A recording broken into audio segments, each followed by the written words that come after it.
ফের উত্তরবঙ্গে ভূমিকম্পের উৎসস্থল সিকিম। রিক্টার স্কেলে ভূমিকম্পের মাত্রা 4.6।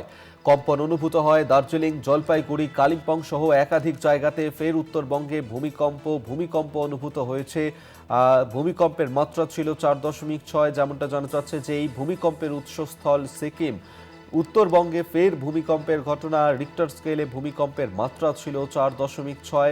সিকিম এই ভূমিকম্পের উৎসস্থল বলেই জানা যাচ্ছে এবং কম্পন অনুভূত হয় দার্জিলিং, জলপাইগুড়ি, কালিম্পং সহ একাধিক জায়গাতে। সেখানে এই ভূমিকম্প অনুভূত হয়েছে। উত্তরবঙ্গে সেখানে ফের ভূমিকম্প উত্তরবঙ্গে। ভূমিকম্পের উৎসস্থল সিকিম। রিক্টার স্কেলে সেখানে ভূমিকম্পের মাত্রা 4.6।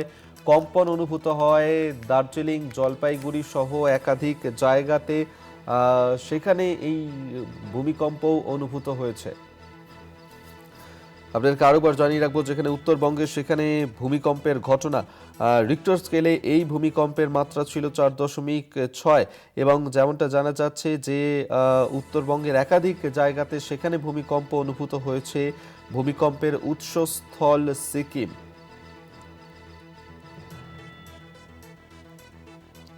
শাশ্বতী রায় আমাদের সঙ্গে টেলিফোনে রয়েছেন, প্রতিনিধি আরো বিস্তারিত জানাবেন। শাশ্বতী, সিকিমে সেখানেও ভূমিকম্প অনুভূত হয়েছে। ভূমিকম্পের তীব্রতা কতটা ছিল, কি পরিস্থিতি এই মুহূর্তে সিকিমে? কম্পন অনুভূত হয় ঠিক বেলা 11টা 34 মিনিট নাগাদ এবং রিক্টার স্কেলে তার মাত্রা ছিল 4.6। বলাই যায় যে যথেষ্ট উচ্চ মাত্রায় এই ভূমিকম্প হয়েছে এবং তার প্রভাব পড়েছে এই রাজ্যের ওপরও। দার্জিলিং সহ পার্বত্য এলাকাগুলিতে কম্পন অনুভূত হয়েছে এবং স্থানীয় বাসিন্দাদের মধ্যে যথেষ্ট মাত্রায় আতঙ্ক সৃষ্টি হয়েছে।